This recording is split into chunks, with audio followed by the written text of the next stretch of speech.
مدينة أكادير وهي تفتتح النسخة العاشرة من بطولة كأس العالم للأندية.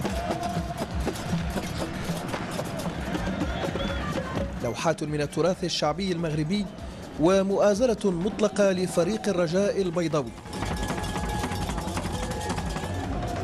دعم حوله فريق درب السلطان إلى سيطرة واضحة على رقعة الملعب، خاصة في الشوط الأول من المباراة بقيادة صانع الألعاب محسن متولي، الذي خلق أولى فرص التهديف بعد أن مرر كرة على طبق من ذهب إلى مهاجم الرجاء محسن ياجور، الذي لم يفلح في تجاوز حارس أوكلاند.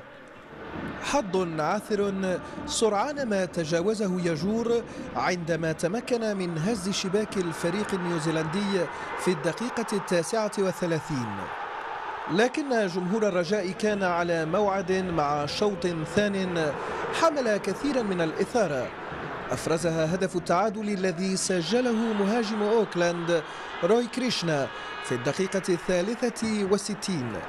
لحظات ضغط لم تنتهي إلا بعد نجاح مهاجم الرجاء عبد الإله الحافظي في تحقيق هدف الفوز في الوقت بدل الضائع. فوز خلق حالة من الإحباط في أوساط أوكلاند، لكنه استعاد الأمل لدى الرجاويين. بعد تأهل فريق الرجاء البيضاوي إلى الدور الثاني، تتوجه الأنظار الآن إلى مباراة الممثل العربي الثاني في هذه البطولة، فريق الأهلي المصري الذي يواجه غوانزو الصيني بغيابات كثيرة، لكن بأمل الحصول على دعم الجماهير المغربية لاستعادة إنجازات الدورات السابقة. أيمن الزبير، الجزيرة، من داخل ملعب مدينة أكادير.